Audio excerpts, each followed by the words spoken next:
नमस्कार विद्यार्थी बंधू भगिनींनो, मी प्राध्यापक अमोल जालिंदर सायंबर मास्टरमाइंड करिअर अकॅडमीच्या या ऑनलाईन प्लॅटफॉर्मवरती आपणा सर्वांचं हार्दिक स्वागत करतो। मित्रांनो, आज आपण चौकोन आणि चौकोनांचे प्रकार त्याचप्रमाणे चौकोनाच्या बेसिक कन्सेप्टवर विचारली जाणारी उदाहरणं आजच्या लेक्चरमध्ये आपण पाहणार आहोत। चला तर मग पाहायला सुरुवात करूया। पहिल्यांदा पहा, चौकोन कशाला म्हणायचं तर चौकोन म्हणजे काय? चार नैकरेषीय बिंदूंना, चार वेगवेगळे नैकरेषीय बिंदू आहेत, यांना चार रेषाखंडांनी जोडले असता जी तयार होणारी आकृती आहे, या तयार होणाऱ्या आकृतीला चौकोन म्हणायचं।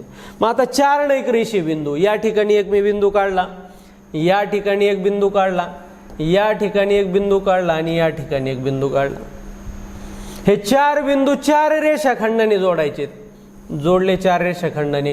मग ही होणारी आकृती काय आहे? चौकोन आहे। आहे का? आहे, निश्चित आहे। का आहे? कारण चार बिंदू आहेत, दिसतंय आपल्याला चार बिंदू आहेत। या ठिकाणी चार रेषाखंड आहेत, हा एक रेषाखंड आहे, हा एक रेषाखंड आहे, हा एक रेषाखंड आहे, हा एक रेषाखंड आहे। याच्यापासून चार कोण होत आहेत, इथे एक कोण होतोय, इथे एक कोण होतोय, इथे एक कोण होतोय, इथे एक कोण होतोय। म्हणजे ही आकृती कशाची आहे? चौकोनाची आहे। या चौकोनामध्ये आपण पाहिलं चार बाजू आहेत, चार शिरोबिंदू आहेत आणि चार कोण आहेत, अशी ही असणारी आकृती आहे, म्हणून याला म्हटलं जातं चौकोन। मग या चौकोनामध्ये आंतरकोनाची बेरीज सुद्धा 360 अंश असते। जर आपण या आंतरकोनांची बेरीज पाहिली तर आंतरकोनाची बेरीज आहे 360, त्याचप्रमाणे बाह्य कोनाची बेरीज देखील 360 आहे। चला अजून आपण याच्याशी संबंधित काही कन्सेप्ट जाणून घेऊ। तर इथं पहा, सम्मुख भुजा किंवा सम्मुख बाजू, लगतची बाजू, सम्मुख कोन, लगतचा कोन, या ज्या कन्सेप्ट आहेत ह्या कन्सेप्ट कशा तयार झालेल्या आहेत? तर या ठिकाणी पहा, मी एक चौकोन काढलेला आहे।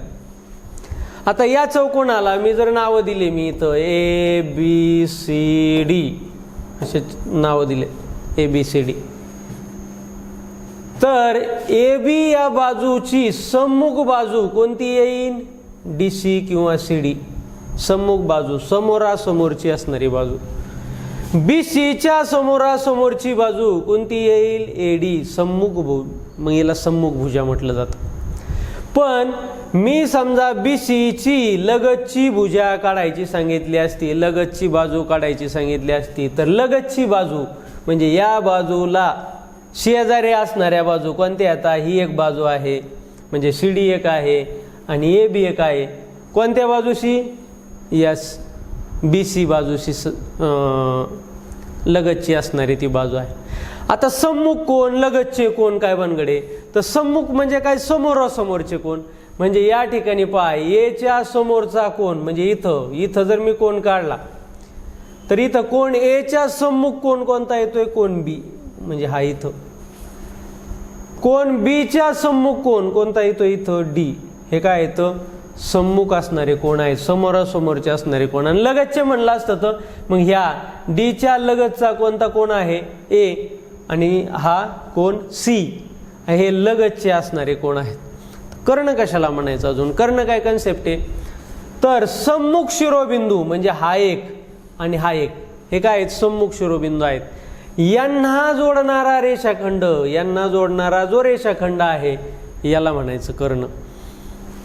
हा काय झाला? या ठिकाणी कर्ण झाला। इथं जर आपण इथून काढायचं झालं, B आणि D जरी जोडले तर इथं पण एक रेषाखंड काढता येतोय, म्हणजे हा सुद्धा काय झाला? कर्ण।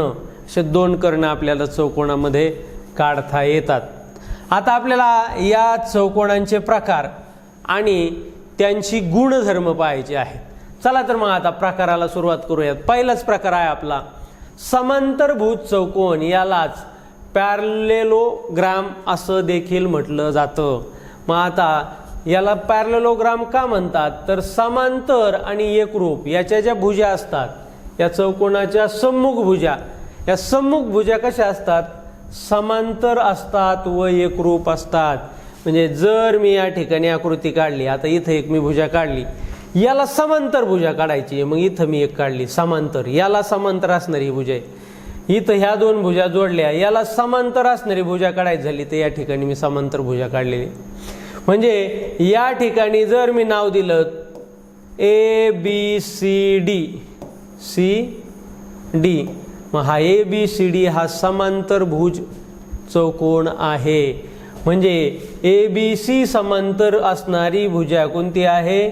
CD आहे. ADC समांतर असणारी भुजा या ठिकाणी काय आहे? BD आहे. मग आता यांचे वैशिष्ट्य काय सांगता येतील आपल्याला? तर समांतरभुज चौकोनामध्ये सम्मुख कोन आणि सम्मुख बाजू हे दोन्ही सुद्धा एकरूप असतात. मग आता समजा इथला जर कोन मी 110 अंशाचा घेतला तर सम्मुख कोन एकरूप असतात. म्हणजे हा सुद्धा कोन किती अंशाचा असणार आहे? 110 अंशाचा असणार आहे. मग 110 गेले. अजून यांची लगतची जी कोन असतात ना, कोणते पण हे लगतचे कोन हे परस्परांचे पूरक कोन असतात. पूरक कोन म्हणजे काय? त्यांच्या मापाची बेरीज किती असते? 180 अंश. मग हा जर 110 अंशाचा आहे तर इथला किती अंशाचा असला पाहिजे? तर 70 अंशाचा असला पाहिजे. हा सुद्धा कितीचा असेल? मग 70चा असला पाहिजे. का? कारण सम्मुख कोन हे एकरूप असतात. मग हा जर 70चा आहे तर हा सुद्धा 70चा आहे. आता यांच्या कर्णाचं वैशिष्ट्य, आता इथं जर मी या ठिकाणी कर्ण काढला, या ठिकाणी इथं जर कर्ण काढला तर हे कर्ण परस्परांना छेदतायत की नाहीत? छेदतायत. आणि परस्परांना तर कर्ण दुभागतायत आणि दुभागत असताना ते समान अशा भागामध्ये दुभागतायत. काय करतायत? समान भागामध्ये. म्हणजे हा कर्ण आहे, या कर्णाचे जर आपण समान दोन भाग केले तर काय होतंय? ह्या अशा याच्या म्हणजे जिथं एकमेकाला छेदतात तिथं करेक्ट त्याचे काय होत आहेत? दोन भाग होत आहेत. त्याच्यानंतर आपल्याला पुढचं वैशिष्ट्य पाहायचंय. समांतरभुज चौकोनांचे कोणतेही दोन लगतचे कोन परस्परांचे पूरक कोन असतात. आत्ताच मी सांगितलं. त्याचप्रमाणे कर्णाची लांबी असमान असते. म्हणजे या कर्णाची लांबी मोजली आणि या कर्णाची लांबी मोजली तर ही लांबी समान आहे का? तर समान असू शकत नाही, कारण यांची कोन सारखी नाहीत. हे झालं समांतरभुज चौकोनाचं असणारं वैशिष्ट्य. आता आपल्याला पुढचा असणारा आपल्याला चौकोन पाहायचा आहे. यालाच रोम्बस किंवा समभुज चौकोन म्हणतो. आता समभुज का? सर्व भुजा समान मापाच्या असतात. सर्व भुजा समान मापाच्या असतात म्हणून त्याला म्हटलं जातं समभुज. म्हणजे जर या ठिकाणी बघा, जर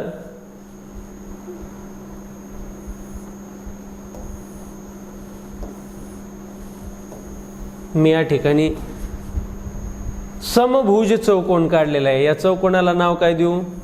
PQRS असं नाव दिलंय. मग आता इथं पहा, सम्मुख आता सगळ्या भुजा काय असतात? एकरूप असतात, एकाच मापाच्या असतात. मग ही जर बाजू 4 असली, 5 असली तर ही सुद्धा किती असन? 5. ही सुद्धा किती असन? 5. ही सुद्धा किती असन? 5. सर्व भुजा समान मापाच्या आहेत. परंतु सगळे कोन समान मापाचे आहेत का? कोन मात्र या ठिकाणी एका मापाचे नाहीत. मग जर हा 100 अंशाचा कोन असला तर हा सुद्धा किती अंशाचा असणार आहे? 100 अंशाचा असणार आहे. हा जर 80 अंशाचा कोन असला तर हा सुद्धा कसा असणार आहे? 80 अंशाचा कोन असणार आहे. म्हणजे इथं कोन एकरूप आहेत का? कोन याच्यामध्ये एकरूप नाहीत. कर्ण परस्परांना दुभागतात. जर मी इथं कर्ण काढला, हा एक इथं कर्ण काढला, हा एक कर्ण काढला, परस्परांना दुभागतायत का नाही? कर्ण समान अंतरामध्ये दुभागताय. इथून जर आपण याचं अंतर काढलं आणि इकडचं अंतर काढलं सेम आहे, किंवा इथून इकडचं अंतर काढलं आणि इकडचं अंतर काढलं काय? सेम आहे. याला म्हणायचं काय? तर याला म्हणायचं समभुज चौकोन. कर्ण समान असतात. आपल्याला दिसतंयच लांबीवरून कर्ण कसे आहेत? असमान आहेत. पुन्हा सम्मुख कोन एकरूप असतात. हे जे सम्मुख कोन आहेत हे कसे आहेत? एकरूप आहेत. हे वैशिष्ट्य आपण या समभुज चौकोनाचं पाहिलं. पुढचा प्रकार समलंब चौकोन. काय म्हणायचं याला? समलंब. समलंब कशाला म्हणायचं? ज्या चौकोनामध्ये सम्मुख कोनांच्या जोड्यामधील फक्त एकच जोडी समांतर असते. समांतर असते बरं का. म्हणजे समजा ही जर मी इथं बाजू काढली, याला समांतर बाजू ही आहे का नाही? ह्या रेषेशी समांतर असणारी ही रेषा आहे का नाही? आहे. मग काय सांगितलंय त्यांनी? आता इथं सम्मुख कोनांच्या 2 जोड्या आहेत. म्हणजे आता इथं पहा, बाजूंच्या सुद्धा ही एक बाजू आहे आणि ही एक बाजू आहे. सम्मुख आहेत की नाहीत? दोन्हींच्या एकीकडे तोंड सम्मुख आहेत. परंतु या जोड्यामधली आता ही जोडी एकच जोडी काय असते, एकरूप असते, ती आपली समांतर असते. मग आता एकच जोडी समांतर, ही हा एक समांतर नाही. हे जर आपण या रेषा पुढे वाढवत गेलो तर हे एकमेकाला छेदणार आहेत, म्हणून हे समांतर असू शकतायत का, नाही असू शकत. मग याला म्हणून याला काय म्हटलं जातं, समलंब. समलंब का, तर इथं पा जर आपण ह्या खालच्या बाजूवर लंब टाकला इथं तर आपल्याला काय निघत असते, याची हाईट निघत असते. बर, अजून आपल्याला याचं गुणधर्म जर पाहायचं सांगितलं तर गुणधर्म काय आहेत, समांतर बाजूंच्या अंत्यबिंदूजवळ होणारे कोन, समांतर बाजूंच्या बिंदूजवळ होणारे कोन हे परस्परांचे पूरक कोन असतात. काय म्हटलंय, असमांतर बाजू म्हणजे कोणते आहेत, ह्या दोन असमांतर बाजू आहेत, यांच्या टोकालगतचे कोन म्हणजे हा आणि हा, हे काय आहे तर परस्परांचे पूरक कोन असतात. मग जर हा मी म्हणलं, हा जर घेतला हा जर घेतला 50 अंशाचा तर हा कोन किती अंशाचा असेल, 130 अंशाचा असेल. का, कारण हे परस्परांचे काय आहेत, पूरक कोन आहेत. हा जर मग आपण 130 अंशाचा घेतला तर हा किती अंशाचा असेल, हा 50 अंशाचा असेल. मग आता इथं बघा, इथले दोन्ही पण कोन सारखे झालेत. इथले काय झालेत, दोन्ही सुद्धा कोन या ठिकाणी काय झालेले, सारखे आलेत. जर खालचं, मग जर मी इथं अशी घेतली असती तर मग सारखे आले असते का, नाही. मग आता इथं बघा, हे सारखे कधी येऊ शकतात, जर ह्या दोन बाजू समान असतील तरच सारखे येऊ शकतात. मग अशा जर का ह्या दोन बाजू समान असतील तर याला काय म्हटलं जातं, समलंब समद्विभुज चौकोन. काय म्हटलं जातं याला, समलंब समद्विभुज चौकोन. आणि जर का ह्या दोन असमान असणाऱ्या बाजू जर का समान मापाच्या नसतील तर त्याला म्हटलं जातं समलंब चौकोन. ओके, याचे गुणधर्म जर पाहिजे झालं तर आपल्याला बघा, याला कर्ण एकमेकाला छेदतायत का नाहीत, छेदत आहेत.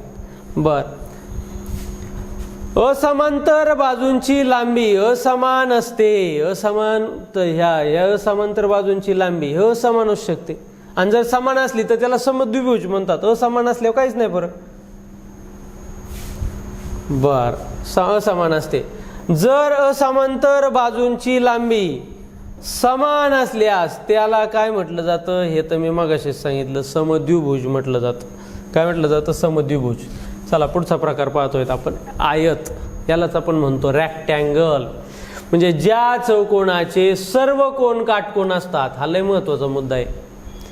आणि पुन्हा सम्मुख भुजा एकरूप असतात. कशा असतात, एकरूप. म्हणजे इथं जर आपण या ठिकाणी आकृती पाहायचं झालं तर ही आकृती कशाची आकृती, आयताची असणारी आकृती. ही आयताची आकृती, आयताच्या समोरासमोरील बाजू सम्मुख भुजा एकरूप असतात. काय म्हणलंय, सम्मुख भुजा एकरूप असतात. मग आता सम्मुख भुजामध्ये समजा मी जर ही 5 सेंटीमीटर घेतली, इथं मी नाव देतो याला ABCD. जर ही बाजू 5 सेंटीमीटर असेल तर ही कशी असली पाहिजे, 5 सेंटीमीटर असली पाहिजे. ही जर 4 सेंटीमीटर असली तर ही सुद्धा किती असली पाहिजे, 4 सेंटीमीटर असली पाहिजे. ओके, त्याच्यानंतर आपण याची गुणधर्म पाहायचं झालं तर आयताची दोन्ही कर्णे एकरूप असतात. आता एकरूप असणार का नाही, असणारच आहेत. इथं पहा, हा एक कर्ण आहे आणि हा एक कर्ण आहे. हे दोन्हीही कर्ण ह्या आयताशी कसे असतात, एकरूप असतात. त्याचप्रमाणे ते परस्परांना समान भागात दुभागतात. म्हणजे इथं याचे करेक्ट 2 भाग झालेले आहेत, इकडचा एक भाग इकडचा एक. इथं सुद्धा काय झालेलं आहे, करेक्ट 2 भाग या ठिकाणी तयार झाले. बरं, तिसरा, प्रत्येक कोन 90 अंशाचा असतो. म्हणजे इथले जर हे कोन आपण तपासले तर हा प्रत्येक कोन कसा असतो, 90 अंशाचा असतो. त्याचप्रमाणे आयताची लांबी दुप्पट केली असता रुंदी, किंवा इथं काय करा, दुप्पट करा किंवा निमपट करा, किती पण पटीमध्ये करायचंय फक्त. मग आयताची लांबी दुप्पट केली असता रुंदी निमपट केली तर क्षेत्रफळ तेवढेच राहते. क्षेत्रफळ करायचं तेवढंच राहतं. म्हणजे इथं उदाहरणार्थ जर सांगायचं झालं तर आता या बाजू आपण घेतलेल्या आहेत, तर काय सांगितलंय, आयताची लांबी दुप्पट केली. मग आता या ठिकाणी जी लांबी होती, ही लांबी किती होती, 4. जर तुम्ही या 4च्या ऐवजी 8 केली तर रुंदी निमपट केली रुंदी निमपट केली तर क्षेत्रफळ तेवढंच राहतं. आता ह्याचं तुम्ही काय केलं, याला दुप्पट केलं म्हणजे या 4ला 2ने. आता याला काय करावं लागेल, याला 2ने भागावं लागेल म्हणजे काय होईल, तो निमपट होईल. मग इथं किती होईल, मग इथं झाले 8. 8 गुणिले किती करावं लागतील, 2.5. मग 8 25 8 किती, 25 8 200. एक घराने दशांश चिन्ह इकडं म्हणजे किती येतंय उत्तर, 20. किती येतंय, 20. चला पुढे जाऊयात. आता आपल्याला पाहिजे चौरस, त्यालाच आपण काय म्हणतो, स्क्वेअर. ज्या चौकोनाचे सर्व कोन व सर्व भुजा समान असतात त्या चौकोनांना चौरस असे म्हणतात. मग या ठिकाणी जर आपण बघितलं तर हे काय आहे, इथं चौरस आहेत. मी इथं याला नाव देतो काय, L M N O. आता बघा हा असणारा चौरस आहे. या चौरसाचं काय वैशिष्ट्य आहे, ज्या चौकोनाचे सर्व कोन 90 अंशाचे असले पाहिजे आणि प्रत्येक कोन तर सगळे 90 अंशाचे असले पाहिजे. त्याचप्रमाणे सर्व भुजासुद्धा कशा असल्या पाहिजे, एकरूप असल्या पाहिजेत. म्हणजे ही जर 4 सेंटीमीटर असेल, ही 4 सेंटीमीटर असेल, ही 4 सेंटीमीटर असेल, ही सुद्धा किती पाहिजे, 4 सेंटीमीटर पाहिजे. अशा पद्धतीने हा झाला चौरस. आता या चौरसाचे काय गुणधर्म आहेत, तर चौरसाचे कर्ण एकरूप असतात. म्हणजे इथला कर्ण आणि हा कर्ण यांची जर का तुम्ही लांबी मोजली तर ते कशा असतात, एकरूपात असतात, एकरूप असतात. कर्ण परस्परांना काटकोनात दुभागतात. इथं जर आपण बघितलं तर यांच्यामध्ये होणारा जो कोन आहे तो कोन कसा असतो, काटकोन असतो, छेदत असतात. त्याचप्रमाणे कर्ण त्या शिरोबिंदूतून जातात ते कोन दुभागतात. हे जे कर्ण आहेत हे कर्ण अशा शिरोबिंदूतून जातात, तिथं ते काय करत असतात, दुभागतात, तिथे दुभागतात, हे कोन दुभागतात. मग इथले जर आपण कोन बघितले, हे कर्ण, तर काय होतंय, हा कोन होतोय 45चा आणि हा कोन होतोय 45चा. प्रत्येक कोन 90 अंशाचा असतो. इथले जर कोन आपण मोजले तर हे कोन सगळेचे सगळे किती अंशाचे आहेत, 90 अंशाचे आहेत. चौरसाची बाजू दुप्पट केली तर क्षेत्रफळ चौपट होते. बाजू दुप्पट केली की क्षेत्रफळ चौपट होतं. असे उदाहरण आपण नंतर घेऊच. त्याच्यानंतर पतंगाकृती चौकोन. ज्या चौकोनाच्या लगतच्या बाजूंच्या 2 जोड्यापैकी बाजूंच्या 2 जोड्या एकरूप असतात, 2 जोड्या एकरूप असतात, अशा चौकोनाला पतंगाकृती. म्हणजे इथं जर तुम्ही पतंग जर पाहायचं झालं तर पतंग कसा असतो, असा. आता याच्यात काय सांगितलंय, लगतच्या बाजूंच्या 2 जोड्या एकरूप असतात. म्हणजे ही जर लगतची, याच्या लगतची बाजू ही, याच्या लगतची बाजू ही, ह्या लगतच्या बाजू आहेत, या लगतच्या बाजूंच्या. मग आता ही आणि ही सुद्धा काय, ही लगतची आहे, ही लगतची आहे, पण यांचे माप सारखे आहे का, नाही. तर किती जाडके असतात, तर याच्यामध्ये असणाऱ्या 2 जोड्या सारख्या असतात. म्हणजे आता ही याच्या लगतची कोण काय बाजू कोणती येते, ही याच्या लगतची बाजू कोणती येते, ही. मग ह्या अशा ज्या 2 जोड्या आहेत, या 2 जोड्या या ठिकाणी पतंगाकृती, या 2 जोड्या असतात. पतंगाकृतीमध्ये काय असतं, अशा पद्धतीच्या 2 जोड्या असतात. या कशाच्या जोड्या आहेत, तर या बाजूंच्या जोड्या आहेत, लगतच्या बाजूंच्या असणाऱ्या जोड्या आहेत. आता याचं वैशिष्ट्य काय सांगता येईल, तर सम्मुख कोणांची एक जोडी एकरूप असते. मग जर इथं इथला आपण कोण पाहिला, सम्मुख आहेत ना, हे एकरूप आहेत का, नाहीत. पण इथले मात्र कोण एकरूप असू शकतात. म्हणजे जर हा 100 अंशाचा असला तर इथला हा सुद्धा किती असेल, 100 अंशाचा असेल. ओके. त्याच्यानंतर कर्ण परस्परांना दुभागताना काटकोनात दुभागतात. जर इथं मी कर्ण काढला तर इथं हे एकमेकाला छेदताना कसे छेदतायत, काटकोनात छेदत आहेत. अशा पद्धतीने आपण 6 प्रकार पाहिलेत. त्याच्यानंतर 7वा शेवटचा प्रकार आहे काय, जर एका चौकोनाचे 4ही शिरोबिंदू एका वर्तुळावर येत असतील तर त्याला चक्रीय चौकोन असं म्हणतात. म्हणजे इथं मी वर्तुळ काढलं, हे वर्तुळ आहे, काय सांगितलंय, चक्रीय चौकोन कशाला म्हणायचं, की चौकोनाचे 4ही शिरोबिंदू एका वर्तुळावर येत असतील. 4ही वर्तुळावर आले पाहिजेत. म्हणजे हा एक बिंदू, हा एक बिंदू, हा एक बिंदू, आणि हा एक बिंदू. असे 4 काय आहेत आपण या ठिकाणी बिंदू घेतलेले आहेत. मग चौकोनाचे 4ही शिरोबिंदू वर्तुळाकारावर येत असतील, ह्या वर्तुळावर येत असतील, हे वर्तुळ जे दिसतंय त्याच्यावर येत असतील, तर त्या चौकोनाला चक्रीय चौकोन म्हणतात. कशाला म्हणतात? हे जर वर्तुळाकार येत आहेत, हे आले वर्तुळाकार, मग याला म्हणून काय म्हटलं जातं? चक्रीय चौकोन. आता याचं वैशिष्ट्य काय सांगता येईल? चौकोनातील समोरासमोरील कोणांच्या मापाची बेरीज, समोरासमोरच्या कोणांच्या मापाची बेरीज 180 अंश असते. चौकोनातील समोरासमोरील कोणांच्या मापाची बेरीज, कोणांच्या मापाची बेरीज किती असते? तर 180 अंश असते. अशा पद्धतीने आपण हे चौकोनाचे 7 प्रकार पाहिलेत. आता आपल्याला पुढं याच्यावर विचारली जाणारी उदाहरणं, हे सराव प्रश्न या ठिकाणी आपल्याला पाहायचे. पण पहिलं उदाहरण या ठिकाणी घेऊयात. एका चक्रीय चौकोनाचे 3 कोन या ठिकाणी दिलेले आहेत, त्यांचं गुणोत्तर या ठिकाणी दिलेले आहे आणि आपल्याला चौथ्या कोणाचं माप विचारलंय. मग आता या ठिकाणी चक्रीय चौकोन म्हणजे काय? आता आपण एवढ्यात पाहिलं की काय की 4 बिंदू आहेत कोणते पण, आणि ह्या 4 बिंदूंना ज्या वेळेस आपण 4 रेषाखंडाने जोडतो या ठिकाणी चौकोन होत आहे. पण या चक्रीय चौकोनाचं एक वैशिष्ट्य आहे. काय वैशिष्ट्य आहे? तर त्याच्या जे सम्मुख कोण आहेत या सम्मुख कोणांच्या मापाची बेरीज 180 अंश असते. म्हणजे या ठिकाणी जर पट्टीमध्ये सांगायचं मला, तर इथं पा गुणोत्तर जर सांगायचंय, याला मी नाव दिलं PQRS असं नाव दिलं थोडक्यात. तर बघा हा जो P आहे इथला जो कोण आहे, आता इथं मी नाव या गुणोत्तराप्रमाणे आपण ते माप लिहून काढूयात.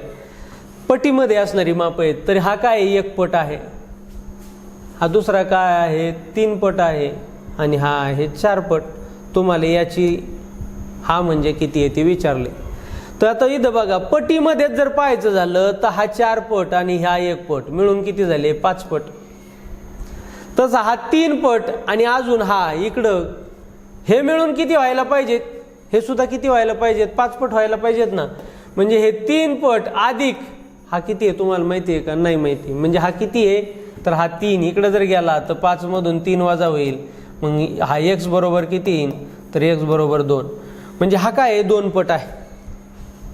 मग हा 2 पट इथं आणि हा 3 पट हे मिळून किती होणार आहे? 180. म्हणजे इथं जर बघितलं आपण हा 2 अधिक हा 3 मिळून होणार आहे ते 180. म्हणजेच 5 बरोबर काय झाले? 180. तुम्हाला हा 2 बरोबर किती ते काढायचं. म्हणजे हा जो इथला असणारा कोण आहे तो कोण या ठिकाणी किती अंशाचा आहे ते काढायचं आहे. मग आता तुम्हाला इथं मिळालं 5 बरोबर 180. तर तुम्हाला जर एकाची किंमत काढायची असेल तर 180/5. मग 5 1 5 5 त्रिक 15 उरले 3 5 सक 30. म्हणजे या ठिकाणी 1 भाग आलाय 36 अंशाचा. मग 1 भाग जर 36 अंशाचा आहे तर इथला हा 2 भाग किती अंशाचा असेल? 72.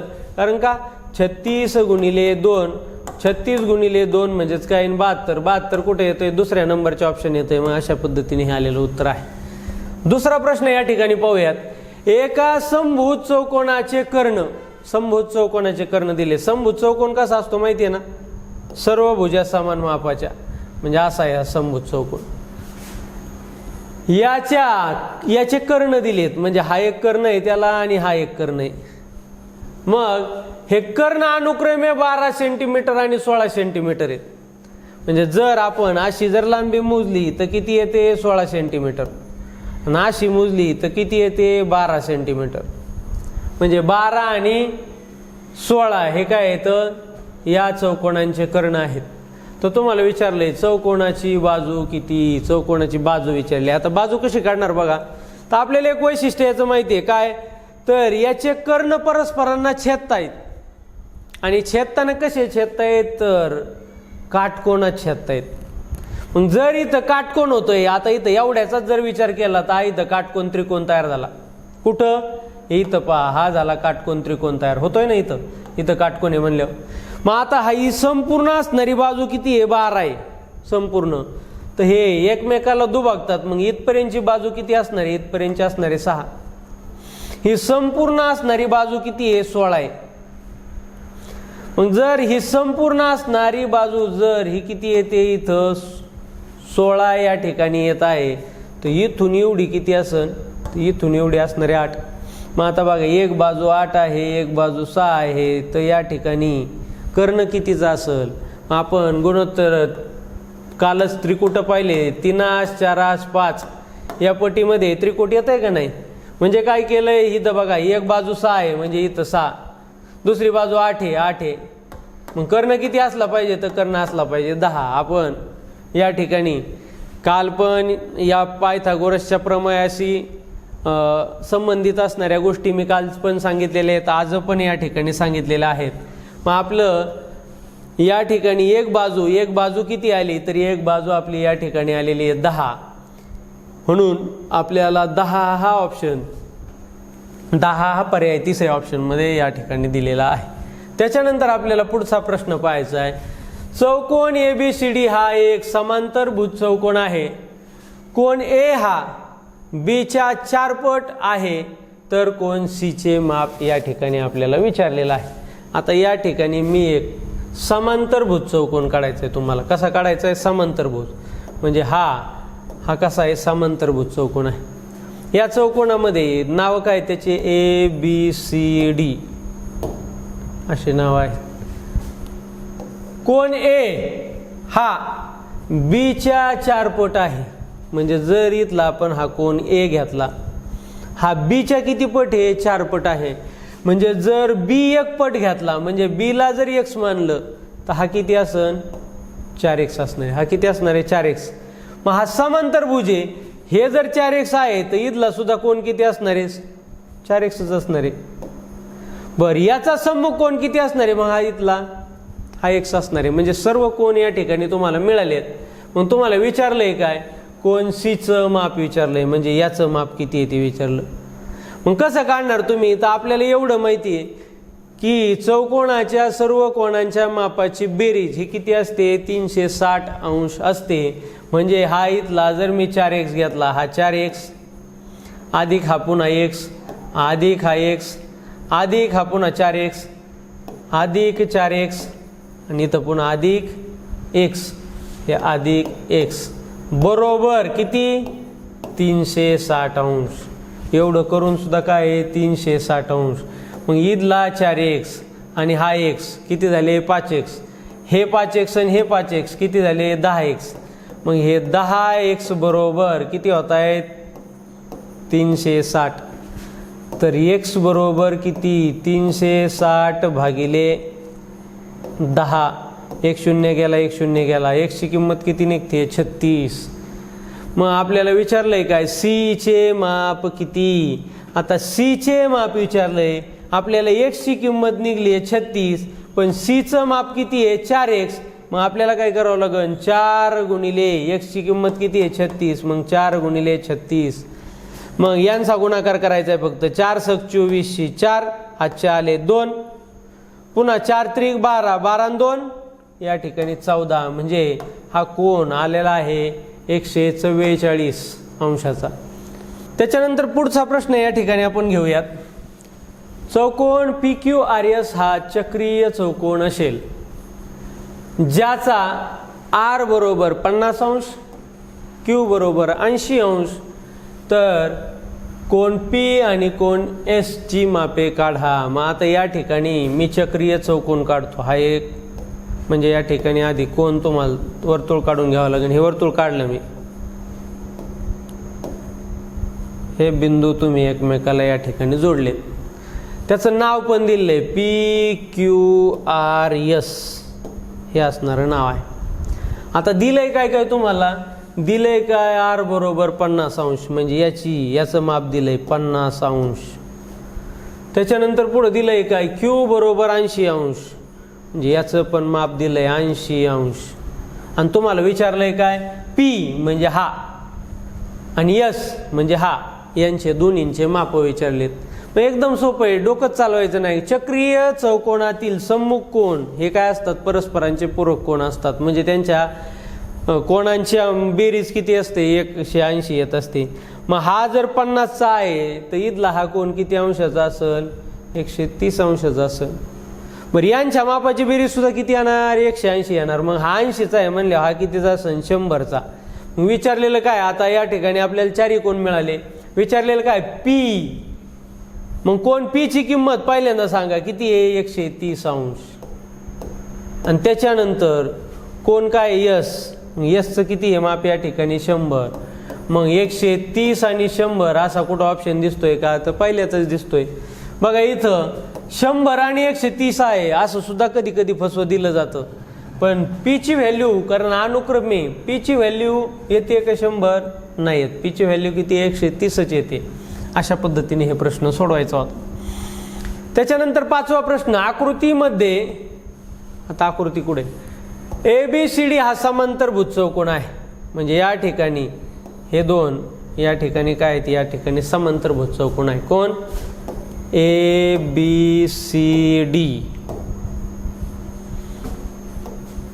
कर्ण AC कर्ण BD हे M बिंदूमध्ये छेदतात. म्हणजे इथून जर आपण असा एक आणि असा एक जर हे केला तर बिंदू M मध्ये हे काय होत आहेत हे कर्ण एकमेकांना छेदत आहेत.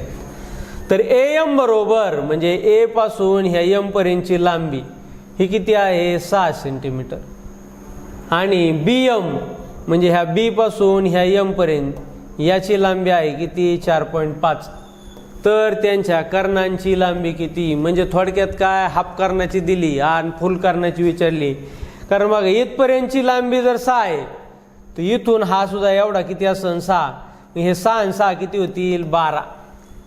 आणि हे 4.5 जर आहेत तर इथले 4.5 मिळवले तर किती होतील 9.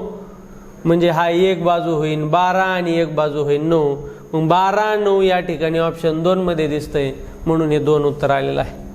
पुढचा प्रश्न एका समभुज चौकोनाचे कर्ण 18 आणि 24 सेमी असल्यास त्याची परिमिती काढा. मग आता समभुज चौकोन या ठिकाणी समभुज बघतोय आपण. हे झाले समभुज. सर्व भुजा समान मापाच्या पण कोण मात्र समान मापाचे नसतात. यांचे कर्ण परस्परांना दुभागतायत. तर तुम्हाला सांगितलंय काय कर्ण एक आहे 18 सेंटीमीटर. म्हणजे हा जर बघितला तर हा जर आपण समजा 18 सेंटीमीटर पकडला तर हा किती आहे 24 सेंटीमीटर. हा असणार आहे 24 सेंटीमीटर. तर त्याची परिमिती काढा. मग आता या संपूर्णची जर लांबी 24 असली तर इथून एवढा किती असेल हा 12. इथून एवढ्याचाच विचार केला आपण. याच हा संपूर्ण 24 आहे तर आपण इथपर्यंत म्हणून किती घेतला 24 इथं झाले 12. हा असा टोटल किती होता 18. त्याचं जर निम्म केलं तर किती होतंय 9. मग एक बाजू 9 आणि एक बाजू 12 हा तुम्हाला कर्ण निघतोय.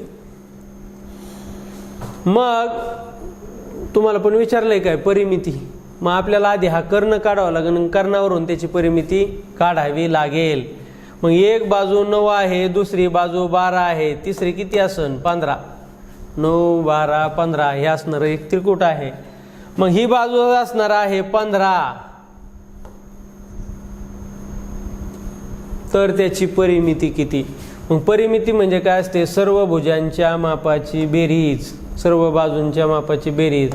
मग याला 15 हा कसा आहे समभुज प्रकारातला आहे म्हणून याला काय करणार आपण 15ला डायरेक्ट गुणलं तरी चालतंय. 15 चौक या ठिकाणी किती होत आहेत 60. 15 चौक किती होत आहेत तर 60. म्हणजे याची परिमिती किती येईल तर 60. म्हणजे ऑप्शन नंबर 4 हे उत्तर असणार बरोबर आहे. एका आयताची लांबी ही रुंदीच्या 4 पटीपेक्षा 10 ने जास्त आहे. म्हणजे जर आयताची आकृती जर काढली आपण हा आयत आहे. मग याची ही रुंदी आणि ही लांबी. रुंदीच्या 4 पटीपेक्षा लांबी कशी आहे 10 ने जास्त आहे. 4 पटीपेक्षा सुद्धा 10 ने जास्त. मग ही जर मी x पट घेतली तर याची लांबी किती घ्यावं लागेल 4x प्लस 10 ने याच्यापेक्षा जास्त आहे. तर परिमिती जर 100 येत असल्यास लांबी काढा. मग आयताची परिमिती कशी काढतो तर आयताची परिमिती काढतो बघा 2 कंसात लांबी अधिक रुंदी या सूत्राने आपण काढतो त्याची परिमिती. मग आता या सूत्रात आपल्याला किंमत टाकायची आहे. मग टाका बरं. 2 टाकला. कंसात लांबी किती आहे?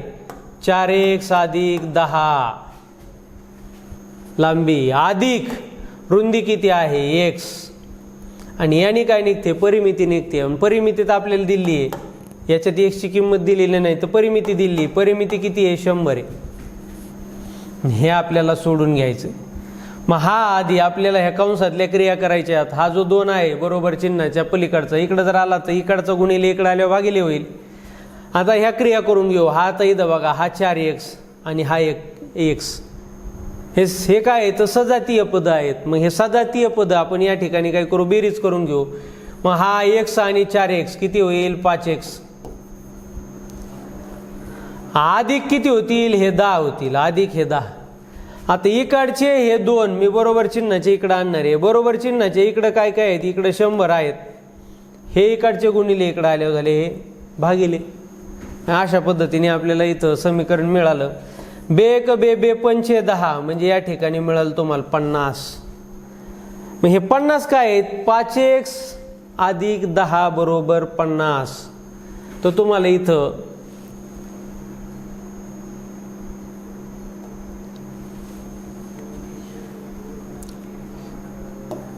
5x बरोबर 50. आता इकडचा हा जो 10 आहे अधिक, इकडं गेला तर काय होईल? हा वजा 10 होईल. मग या ठिकाणी हे वजा 10 केले मी. मग आता इथं बघा, ह्या 50 मधून 10 जर गेले तर किती येतील? 40. आणि काय आहेत? 5x बरोबर 40. मग x ची किंमत काढायची आहे तर 40/5. 5 एक 5 45. म्हणजे x ची किंमत या ठिकाणी निघली. किती निघली? 8. मग आता बघा बरं येतंय काय उत्तर? x बरोबर किती आहे? हे 8. आणि ही लांबी किती आहे? त्याच्या 4 पटीपेक्षा 10 ने जास्त. म्हणजे या 4च्या जागेवर x च्या जागेवर 8 टाकावं लागेल. 4 गुणिले 8 4 8 32. 32 अधिक 10 42. म्हणजे लांबी होईल 42. मग 42 अधिक हे 8 झाले 50. 50 आणि हे 42 आणि हे पुन्हा म्हणजे यांची बेरीज या ठिकाणी होते 50. यांची बेरीज सुद्धा किती होईल? 50. परिमिती येते का बरोबर 100 येते. अशा पद्धतीने उत्तर शोधायचं. चौकोन ABCD हा समभुज चौकोन आहे. आणि आता या ठिकाणी आपण थोडंसं चौकोन या ठिकाणी काढून घेऊ. म्हणजे हा समभुज चौकोन आहे. हा असणारा समभुज आहे. सर्व भुजा समान मापाच्या. काय नाव दिलंय त्याला? ABCD असं दिलेलं नाव आहे. बरं, आता इथं काय दिले? OA म्हणजे हा. या ठिकाणी बघा, जर आपण इथं कर्ण काढले, आकृती इथं दिलेली असेल, माझ्याकडून काढायची राहिली. इथं काय दिलाय? ओ हा बिंदू या ठिकाणी दिलेला आहे. तर तुम्हाला लेंथ OA ची लेंथ दिली, म्हणजे ह्या 2 इंची लेंथ दिली आहे. किती आहे? 2 इंची लेंथ 6. म्हणजे ही आहे 6. त्याच्यानंतर OB म्हणजे हा OB. हा OB किती आहे? 8.